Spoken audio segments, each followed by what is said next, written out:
Oke, kita mulai ya. Oke. Bismillahirrahmanirrahim. Assalamualaikum Bu Dini. Gimana kabarnya nih? Oke, waalaikumsalam warahmatullahi wabarakatuh. Bu Dati, alhamdulillah baik. Ibu Dati sendiri gimana kabarnya, Bu? Alhamdulillah sehat, Bu Din.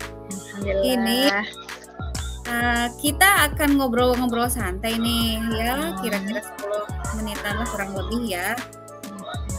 Boleh. Oke. Gimana, Bu? Iya. Kira-kira apa sih yang ingin dicapai dari pembicaraan kita siang ini, Bu Din? Iya. Sebenarnya sih ada satu ya Bu ya yang akan kita bahas gitu ya di diskusi kita gitu.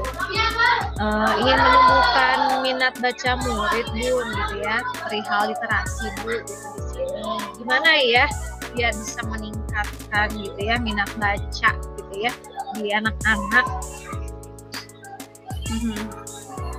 Jadi kira-kira apa tujuan spesifik yang terkait dalam topik literasi ini, Bu Din? Nah, tujuannya sih ingin anak-anak itu mahir membaca, bukan mahir membaca sih, maksudnya tuh ya minat bacanya ada gitu ya. Cuman di sini saya masih bingung gitu Bu, untuk strateginya gitu ya, apa yang harus dilakukan biar lebih menarik mungkin ya ke depannya, atau biar lebih mereka itu pengen nih baca walaupun nggak hanya buku teks saja gitu ya. Gimana nih caranya masih perlu strategi ya gitu di situ dalam tantangannya di situ gitu Bu.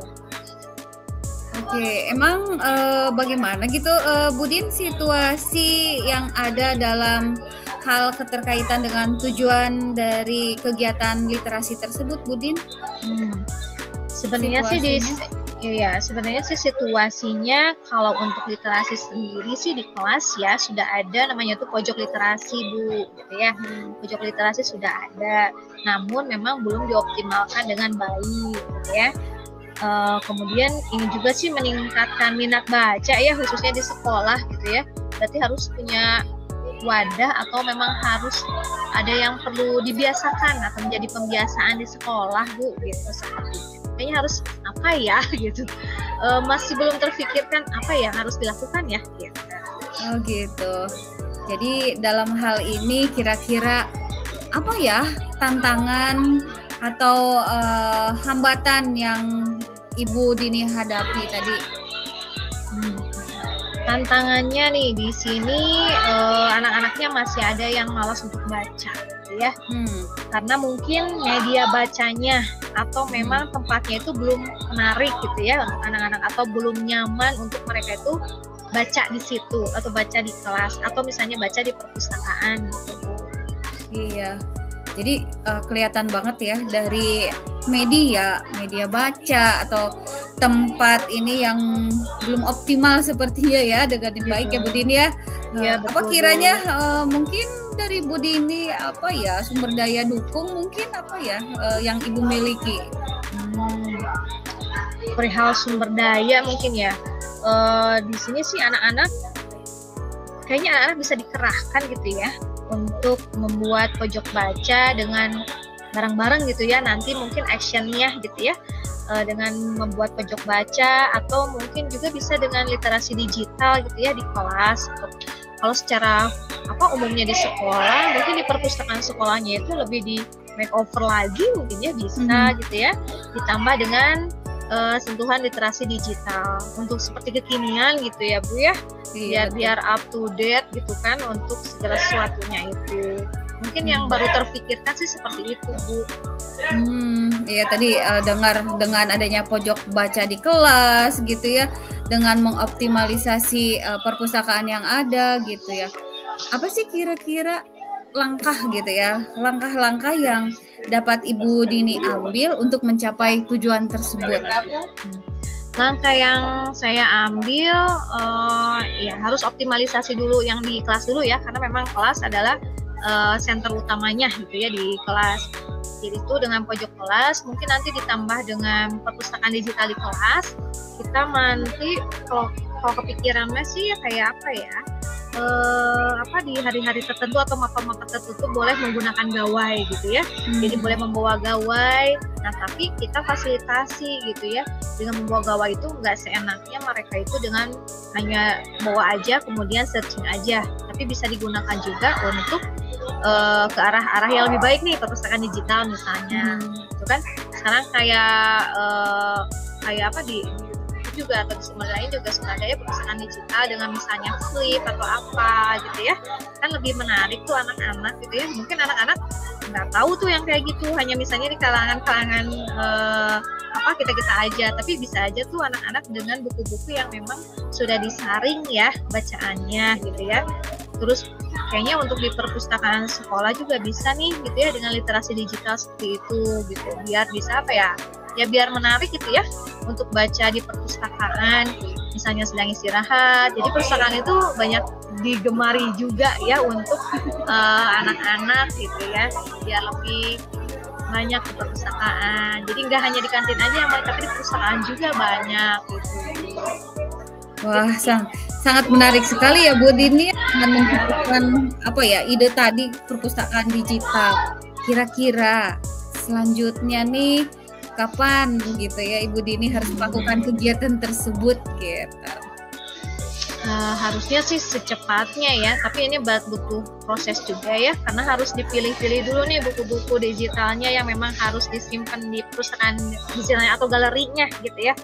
Ya yang nantinya ya dapat diakses oleh anak-anak ataupun ya sama guru-guru yang memangnya masuk ke kelas tersebut gitu ya, dengan cara barcode mungkin di situ. Berarti harus disiapkan nih kalau kayak pojok kelasnya gitu ya, ada tempelan selain buku-buku textbook yang memang asli gitu ya, kemudian ada di buku-buku digital dengan scan barcode mungkin disiapkan di situ di pojok kelasnya atau pojok baca gitu disiapkan. Wah, bagus sekali ya Bu Din. Jadi memang sangat menarik nanti buat anak-anak ya. Nah, apalagi kalau memang berjalan. Nah, apa sih yang akan Ibu Dini lakukan jika mendapatkan hambatan kita?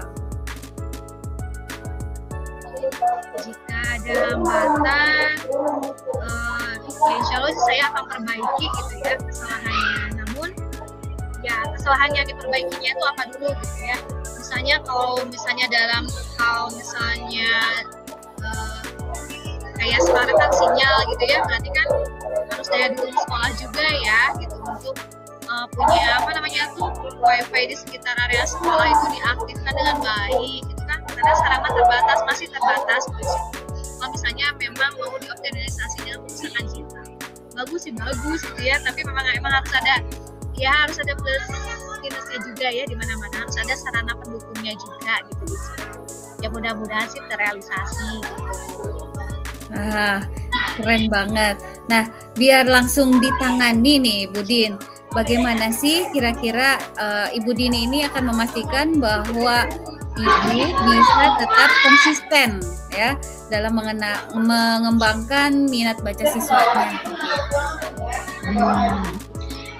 Ya mungkin awalnya memang agak susah ya, karena segala sesuatunya juga butuh proses. Untuk menjadi biasa itu ya harus prosesnya dulu dari awalnya seperti apa gitu. Ya insya Allah kalau misalnya prosesnya berjalan dengan baik, menjadi suatu kebiasaan yang dilakukan secara terus-menerus mungkin ya, ya tentunya untuk siswa sendiri nantinya, ya mudah-mudahan dengan misalnya tadi pojok baca sendiri dapat meningkatkan daya tarik khususnya untuk minat baca sendiri gitu ya. Apalagi ditambah dengan gawai yang mereka itu pasti, siapa sih nggak suka dengan gawai gitu ya. Gawai sudah menjadi kebutuhan gitu kan di sini.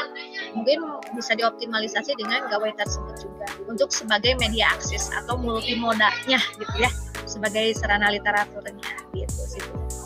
Baik, jadi harus diupdate begitu ya Bu Din ya, biar tidak bosan. Nah, perpustakaan digitalnya. Jadi kapan nih kira-kira akan bertemu kembali untuk mengevaluasi dari kemajuan Ibu Dini? Lumayan sih Bu ya, karena ini juga perlu proses, perlu waktu juga, harus membuat yang lainnya. Nggak mungkin saya dalam waktu minggu ini gitu Bu Tadi saya minta waktu 2 atau 3 minggu lagi mungkin ya. Saya harus prepare dulu sarana pendukungnya juga. Kemudian harus dengan kepala sekolah juga kan ya, gitu dibicarakan dengan wakil kepala juga gitu ya. Nah, ya mungkin 2 atau 3 minggu lagi lah bisa untuk berbicara lagi sama ibu ya gitu untuk perkembangan lebih lanjutnya seperti apa. Iya, karena segala sesuatunya butuh proses dan waktu ya. Betul. Apa yang akan ini ya, misalkan apa yang akan Ibu Dini lakukan untuk memastikan ketercapaian tersebut yang tadi? Yang saya lakukan dengan ketercapaian itu ya saya akan membuat tadi ya pojok literasinya harus nyaman gitu ya. Kalau bisa mah unik gitu ya. Kemudian perpustakaan digitalnya juga yang menarik ya, untuk siapa ya, untuk anak-anak juga ya, biar apa, biar meningkatkan minat bacanya juga. Itu yang saya terpikirkan sih, alhamdulillah gitu sudah tercerahkan gitu ya, dengan ngobrol gini aja sudah tercerahkan gitu Bu, punya solusi langsung gitu ya secara nggak langsungnya. Baik Bu Dini, terima kasih banyak nih sudah mau berbagi cerita gitu ya dengan yang tadi segala keluh kesahnya tadi ya. Jadi kita sama-sama tahu ya. Baiklah Bu Dini, terima kasih atas kita kebersamaan ini. Mudah-mudahan nanti kita menjalin silaturahmi lagi. Penasaran jadi kepengen lihat apa sih hasil capaian dari Bu Dini gitu. Insya Allah mudah-mudahan terlaksana ya Bu ya. Kan masih juga harapan cita-cita gitu ya Bu ya. Amin. Mudah-mudahan terkabul. Baik, kalau gitu terima kasih Bu Dini. Wassalamualaikum warahmatullahi wabarakatuh. Waalaikumsalam warahmatullahi wabarakatuh. Baik, 10 menit sudah. Kita Cukup ke ya, sesi yang kedua.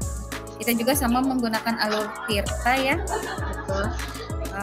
Kalau yang awal tadi tentang literasi, kalau yang kedua temanya itu bagaimana kita cara meningkatkan efisiensi kerja itu ya, tentang kinerja kita. Ya betul, efisiensi kerja. Oh gitu. Oke, mau dimulai Bu Din? Mangga, berarti saya jadi coachnya ya Bu Dati ya? Ya, saya coach. Iya, coach. Aduh malah Sunda nih saya jadi kuci. Oke, coach ya. Kita mulai. Oke, kita mulai 1, 2, 3 ya. Bismillahirrahmanirrahim. Assalamualaikum warahmatullahi wabarakatuh Bu Dati. Waalaikumsalam warahmatullahi wabarakatuh. Selamat siang Bu. Siang juga. Aduh, gimana kabarnya hari ini yang panas? Siang-siang panas gini tetap kabarnya mah baik Bu Din. Alhamdulillah. Ini kesibukan lumayan ya Bu ya, padat ya. Iya, luar biasa ya. Betul. Iya. Terima kasih nih Bu Dati, kita bisa ngobrol ya. Hari ini kita membahas apa nih? Mengenai cara meningkatkan efisiensi kerja Bu Dati ya. Iya gitu, ya ingin sharing-sharing lah sama Bu Dini gitu, ngobrol-ngobrol. Boleh ya? Boleh. Mungkin Iya. ada hal tertentu mungkin ya yang ingin Bu Dati fokuskan di sini Bu? Iya nih, gimana ya? Saya kadang-kadang merasa sering kewalahan Bu dengan banyaknya tugas yang harus saya selesaikan. Entah itu setiap harinya atau ya di sekolah atau di rumah itu gitu ya. Saya ingin bisa mengelola waktu gitu dalam mengerjakan semuanya itu gitu. Waktu yang saya lebih baik gitu untuk mengerjakan efisiensi kerja saya. Terima kasih banget nih Bu udah mau berbagi ya. Kita identifikasi bersama-sama aja ya faktor yang menurut Bu Dati itu apa sih yang bisa menyebabkan rasa kewalahan gitu ya? Bisa diceritain lebih lanjut nggak Bu ke saya? Gimana? Kenapa bisa kewalahan? Iya, gini Bu Din, saya itu merasa sulit sekali untuk menentukan prioritas tugas yang mana yang harus saya lakukan atau yang harus selesaikan terlebih dahulu. Karena selain itu seringkali ada pekerjaan mendadak nih ya. karena yang mendadak itu di luar rencana gitu, di luar dugaan kita. Kita tadinya ingin membuat A jadi plan B. Nah, itu Budin. Oh baik, jadi ada dua hal utama ya yang kita bisa identifikasi nih Bu. Yang pertama itu kesulitan dalam menentukan prioritas dan pekerjaan yang mendadak ya, yang kadang mengganggu rencana kita gitu ya. Nah, apa ada faktor lain nggak yang menurut Ibu itu yang berpengaruh selain dua faktor tersebut? Ya, kalau menurut saya sih mungkin juga ya, karena dari kurangnya waktu untuk istirahat di antara pekerjaan. Nah, itu sangat sulit sekali. Oke, menarik sekali Bu Dati. Nah, gimana nih perasaan Bu Dati terhadap situasi ini gitu? Iya, saya kadang-kadang merasa frustasi juga gitu Budin. Kadang kehilangan motivasi karena sepertinya tidak ada waktu untuk menyelesaikan permasalahan semuanya dengan baik. Saya ngerti. Berarti dalam situasi ini ya, apa momentum gitu ya, di mana Ibu tuh berhasil gitu mengelola waktu dengan baik, ada nggak Bu gitu ya? Atau apa yang bisa Ibu lakukan pada saat itu gitu? Momentum yang baiknya apa gitu Bu? Ada sih ya, kira-kira beberapa kali lah saya membuat daftar tugas harian. Saya udah mencatat tugas apa saja yang harus saya lakukan. Terus mengikuti jadwal yang sudah saya buat juga ya, dengan jadwal-jadwal tersebut. Tapi karena rasanya lebih teratur, jadi tidak terlalu stres kalau sudah diatur sedemikian rupa gitu. Oke, bagus sekali Bu sebenarnya ya. Coba mari kita fokuskan kembali gitu ya terhadap tadi apa yang telah berhasil tersebutkan gitu. Bagaimana jika Ibu sendiri itu mencoba membuat tadi daftar tugas harian lagi gitu ya, yang Ibu pernah buat, kemudian ditambahin mungkin di sini fleksibilitas untuk mungkin pekerjaan yang mendadak ya Bu ya. Gimana tuh Bu? Wah, itu bagus sekali idenya Budin. Mungkin nanti saya bisa mencoba menyisakan waktu untuk beberapa slot waktu, menyimpan rahasia waktu saya setiap hari untuk bagaimana sih saya harus mengatasi pekerjaan yang mendadak. Berarti nanti di sana mungkin ada ruang kosong gitu. Betul. Luar biasa sekali dengan Bu Dati ini. Pokoknya selain itu bagaimana dengan menentukan prioritas tugasnya Bu gitu ya.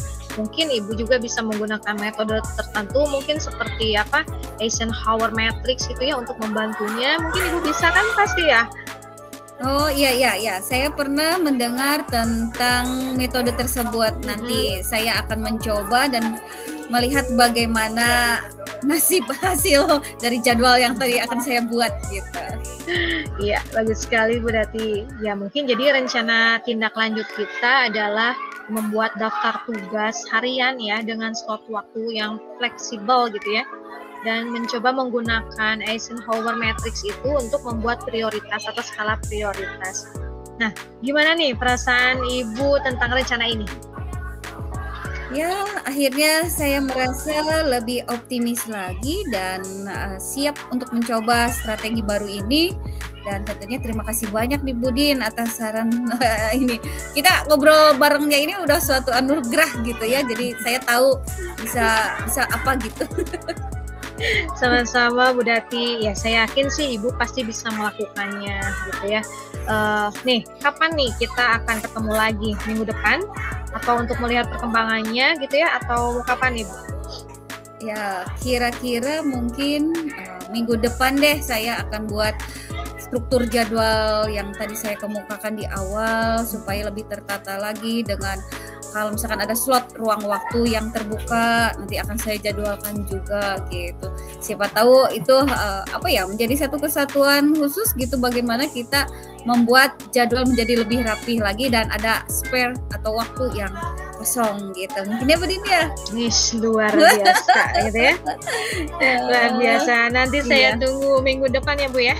Siap Budin. Gimana nanti hasilnya dengan menggunakan Eisenhower Matrix ya, skala prioritas itu keren banget. Wah, keren, terima kasih ya. Siap Oke, iya. Ibu terima kasih banyak atas percakapannya, semoga bermanfaat. Iya, sama-sama loh Budin. Terima kasih juga ya. Kita sudah sharing. Terima kasih sudah mendengarkan saya. Semua-semuanya sudah terbuka gitu ya, Bu ya. Iya. Terima kasih banyak. Oke. Sama. Kita ketemu nanti ya, Bu Dati ya. Siap Budin. Terima kasih banyak Budin. Assalamualaikum warahmatullahi wabarakatuh. Waalaikumsalam warahmatullahi wabarakatuh.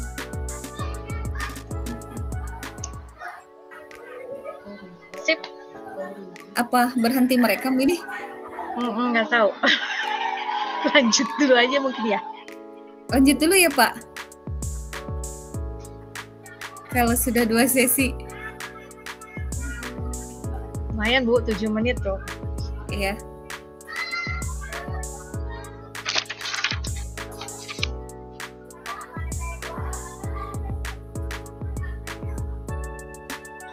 Berarti nanti ke refleksi lagi ya Bu ya, yang kayak kemarin. Iya.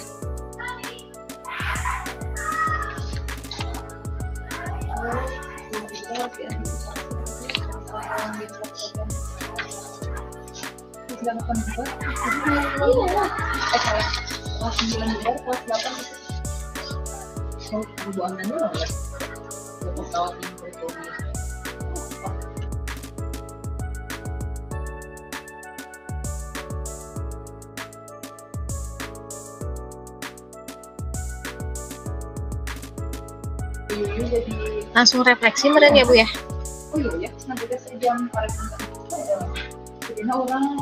Oke, boleh langsung refleksi gitu? Boleh. Saat ini lihat lagi yang kemarin dulu. Langsung tanya aja.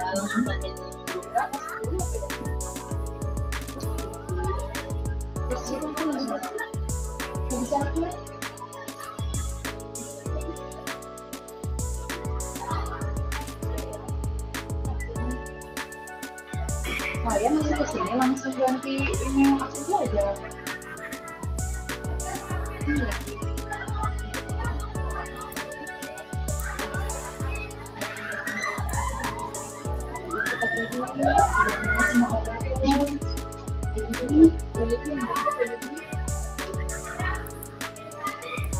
Aku bisa mari pas cuman yang masuk saya Eka, jadi apa? Jadi apa? Ya, jadi aku diganti deh. Kira-kira maksudnya aku yang ganti itu. Sama yang aku ganti juga. Pas ngobrol di bawah, ini ganti kan?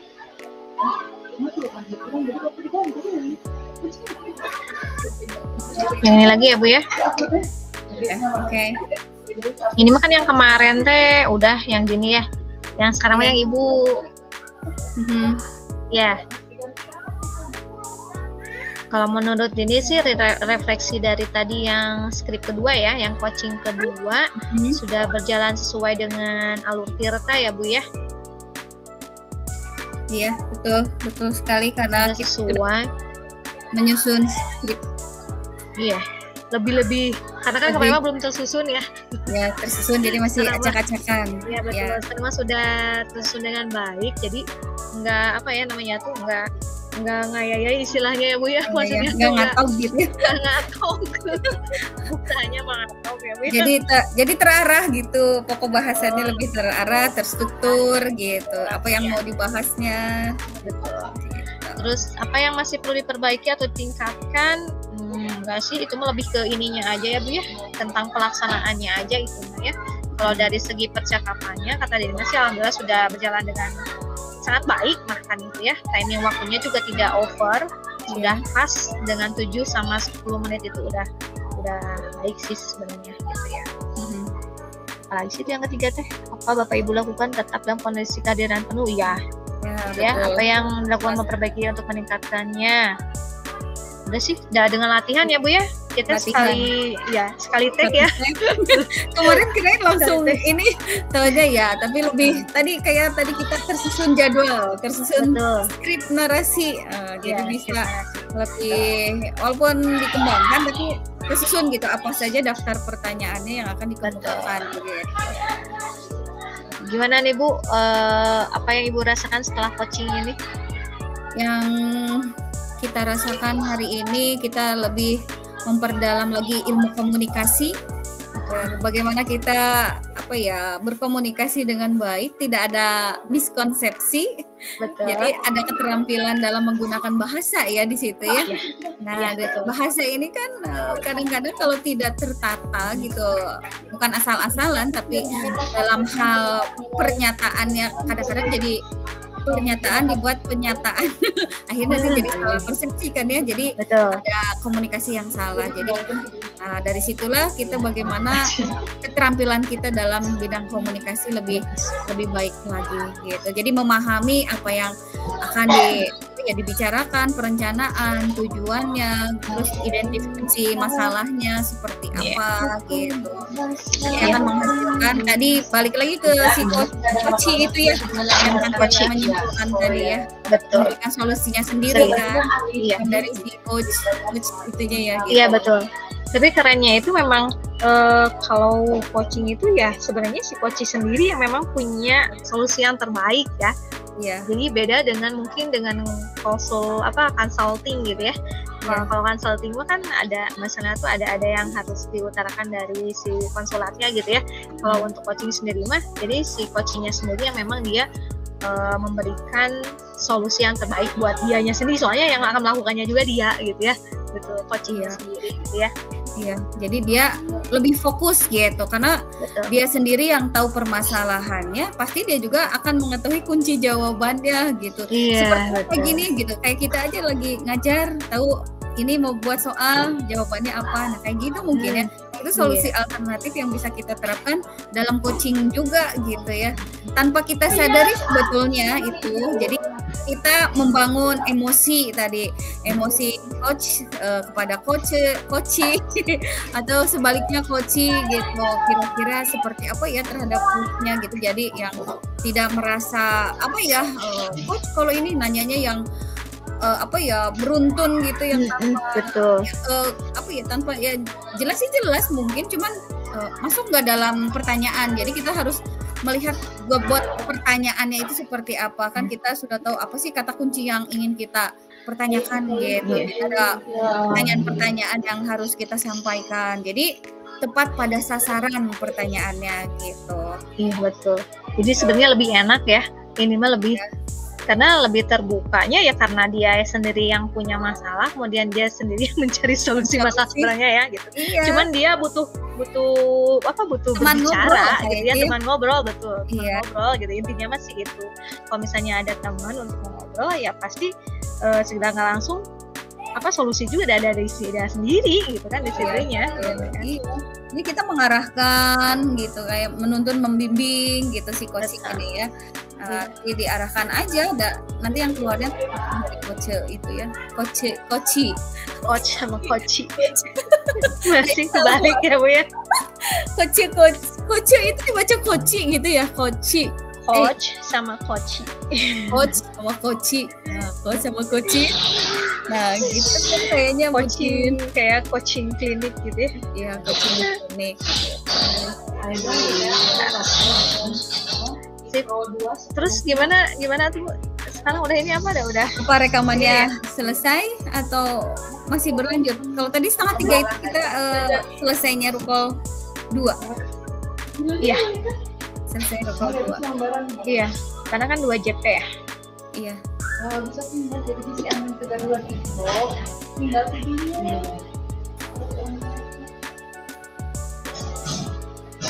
Bapak Fasil, apakah ini berhenti merekam?